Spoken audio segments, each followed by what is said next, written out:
नमस्कार विद्यार्थी मित्रों, हूँ डॉक्टर महेश दाफड़ा।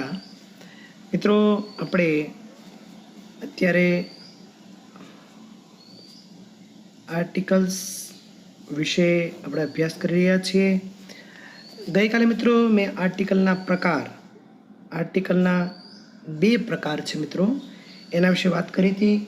મિત્રો, એક છે એ ડેફિનેટ આર્ટિકલ છે, ડેફિનેટ આર્ટિકલ, અને જે બીજો પ્રકાર છે એ પ્રકાર છે ઇનડેફિનેટ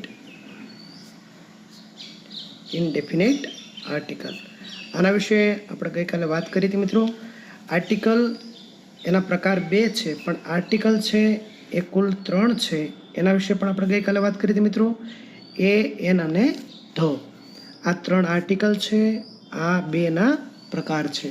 મિત્રો, આર્ટિકલ ક્યાં વપરાય એવી પણ આપણે ગઈકાલે વાત કરી હતી। કોઈ પણ નાઉનની પહેલાં, કોઈ પણ નાઉન હોય, કોઈ પણ નાઉન, આ નાઉનની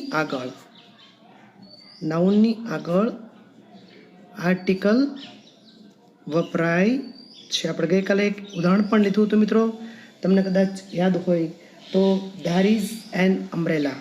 આપણે આ ઉદાહરણ લીધું હતું, there is an umbrella.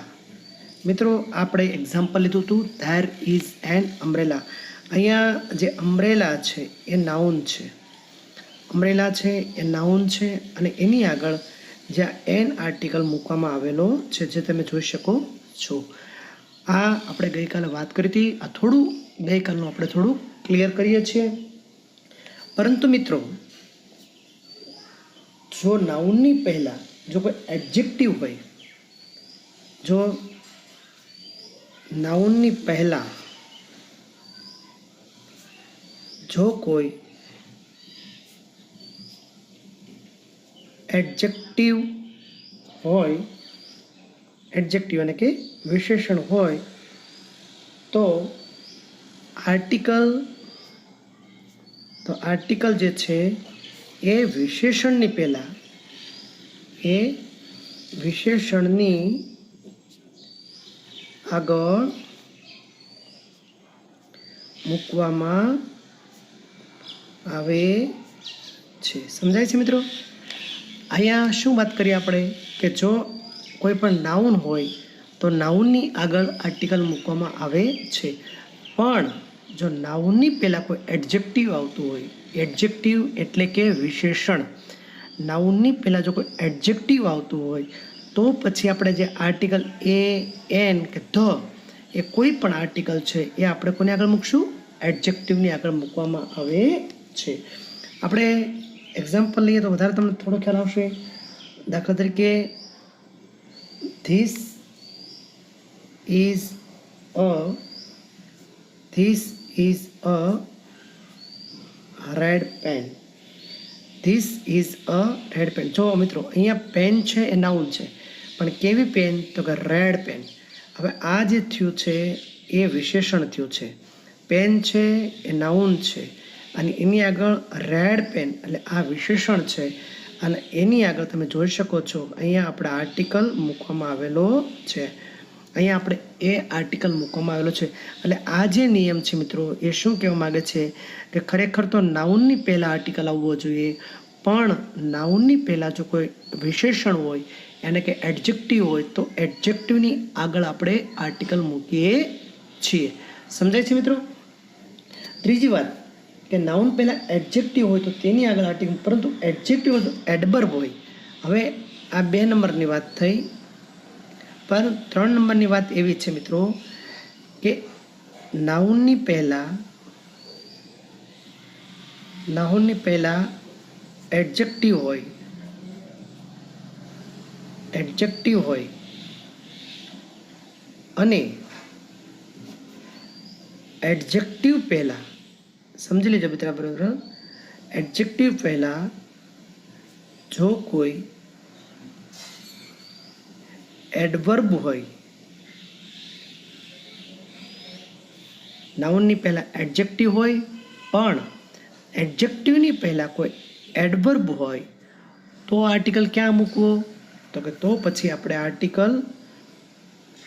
Article છે એ એડવર્બની આગળ મૂકીશું. સમજાય છે?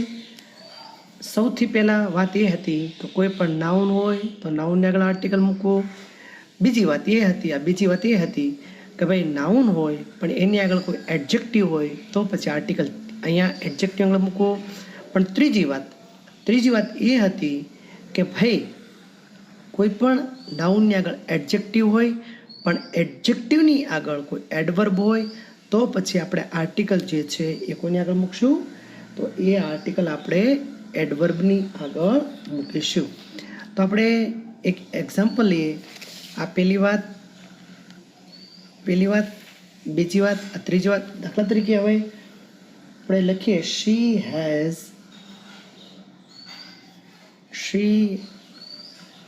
has a very good dictionary. સમજાય છે? વિશેષણ એની આગળ ક્રિયા વિશેષણ એટલે કે એડવર્બ, નાઉન, એડજેક્ટિવ, એડવર્બ અને એની આગળ આપણે આર્ટિકલ મૂકીએ છીએ. આ વાત થઈ મિત્રો આર્ટિકલ ક્યાં મૂકવું. તો પહેલી વાત આપણે એમ કરી કે નાઉન હોય તો એની આગળ આર્ટિકલ મૂકવાનો. બીજી વાત એમ કરી કે ભાઈ નાઉન હોય એની આગળ એડજેક્ટિવ હોય તો એડજેક્ટિવની આગળ આર્ટિકલ મૂકવાનો. ત્રીજી વાત આપણે એવી કરી મિત્રો કે ભાઈ નાઉન હોય, નાઉન પહેલાં એડજેક્ટિવ હોય, એડજેક્ટિવ પહેલાં એડવર્બ હોય તો પછી આપણે આર્ટિકલ ક્યાં મૂકશું? તો કે ભાઈ એડવર્બની આગળ આપણે આર્ટિકલ મૂકીએ છીએ. ખ્યાલ આવ્યો? આ વાત આપણે કરીએ છીએ કે આર્ટિકલ ક્યાં મૂકવું એની વાત છે મિત્રો. આર્ટિકલ ક્યાં મૂકવો એ સમજાઈ ગયું. આર્ટિકલના 2 પ્રકાર તમને સમજાઈ ગયા. આર્ટિકલ એ એના વિશે પણ તમને ખાસી બધી માહિતી પ્રાપ્ત થઈ છે. મિત્રો હું જે કાંઈ આપને ભણાવી રહ્યો છું એ બધી મારા જ્ઞાનની અને મારા અભ્યાસની મર્યાદામાં આપને ભણાવી રહ્યો છું. સંભવ છે ક્યાંક કોઈ પણ વસ્તુ ખૂટતી હોય, ખોટી હોય તો આના માટે તમે કોઈ પણ સારા વ્યાકરણ ગ્રંથનો અભ્યાસ અવશ્ય કરજો. સવિશેષ ઉદાહરણો તમને સારા વ્યાકરણ ગ્રંથ અવશ્ય પ્રાપ્ત થશે. પરંતુ કોરોનાના આવા કપરા કાળની અંદર આપણે સૌ ઘરમાં રહીએ, સ્વસ્થ રહીએ અને અભ્યાસમાં રહીએ. એ સાથે ભારત માતા કી જય.